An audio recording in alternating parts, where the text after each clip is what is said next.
Hello, if you're hearing my voice, that means you've somehow found your way back to my channel. That's cool, thanks for doing that. Today I'm going to be fulfilling a long-requested request from my subscribers. So many of you want me to make you pull-string voice boxes, and I would love to make some to get to you, but unfortunately I just do not have the time to get a voice box to everyone who wants one. So, I figured for the time being I would show you how to make one yourself. So to do this, let us go over the things that you will need. Number 1, a programmable voice box with an extension push button. I recommend the ones from Invite by Voice.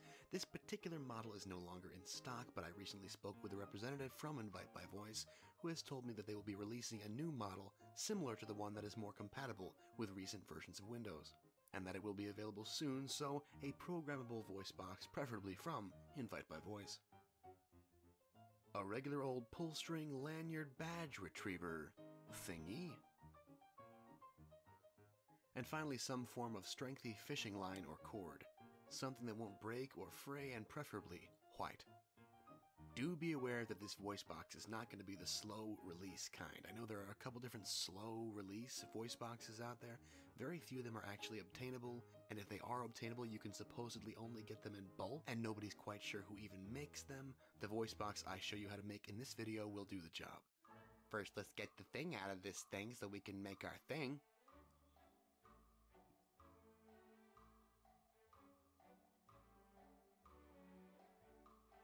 Then get that other guy too. Make sure it works. That's always a plus. Here I'm using a small pocket knife to pry open the lanyard. Be very careful with that. They're hard to get open and you can hurt yourself, and I like my subscribers unhurt.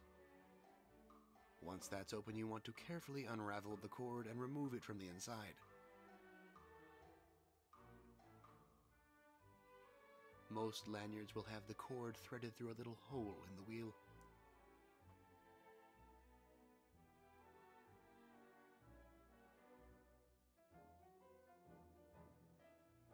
Take out the wheel and yeah, that baby's probably going to pop out, but unlike a real baby, we'll be able to put this one back inside.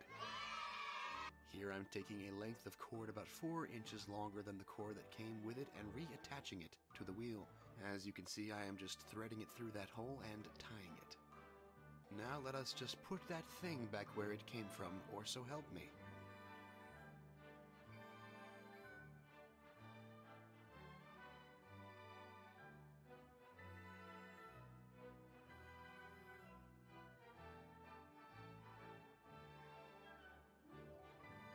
Roll up that cord in there like you're rolling up to the club. Make sure it's going in the right direction.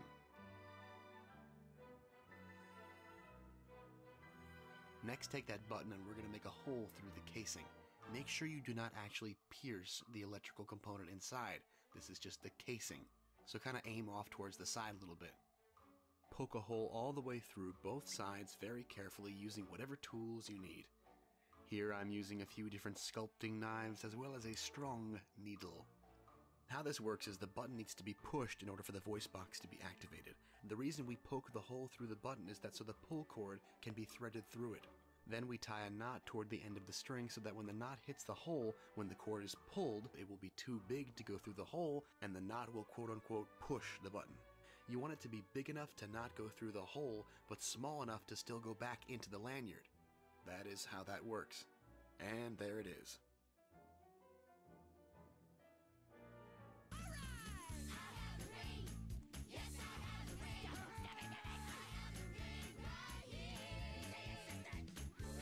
Now that you have the ring, take it and go ahead and tie it onto the end.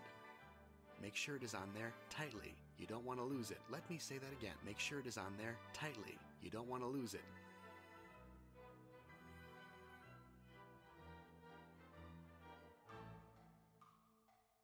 Make sure the lanyard is now taped shut, and I am here attaching it to the side of the box with some 5-minute epoxy.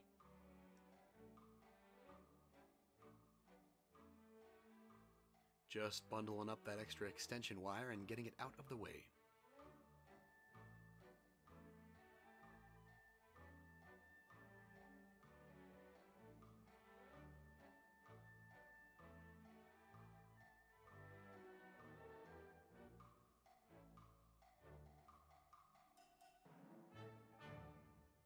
Okay, I think I've done it. Now let us see what I have done.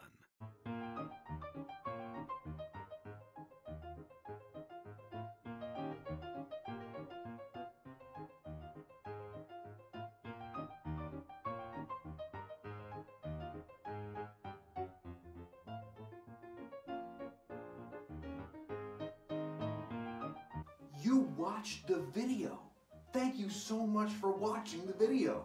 A couple things before I let you guys go. At the bottom here, you will see some blank slots. Those blank slots are for my patrons on Patreon.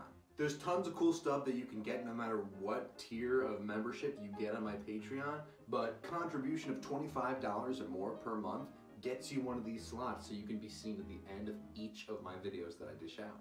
Even at its least expensive, you still get behind the scenes photos and information on what I'm making. With the most expensive membership, which is the God tier membership, you get a ton of cool stuff, including personalized video chats from me, and you get a custom-made film accurate prop of your choice. I know! Rather than selling voice boxes, I figured it would be an easier first step to just make this video on how to make voice boxes. So if this video helped you, or if this video vastly entertained you, or some other third thing, please consider supporting me on Patreon.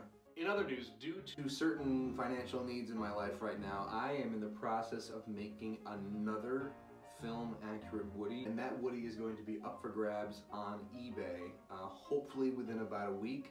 Everything's fine. It's not like I need to bail anybody out. It's not like I'm being evicted. I just am in a scenario where I could use a little bit more cash. So please check that out and be on the lookout for that. Please check out my Patreon. Please check out my other videos that I've made. Please check yourself for ticks. I want to make sure that everybody's staying nice and healthy and avoiding Lyme disease. Thank you so much for watching. If you liked what we did here, there's a neato little button down below that says subscribe. If you hit it, we can do this again and again and again.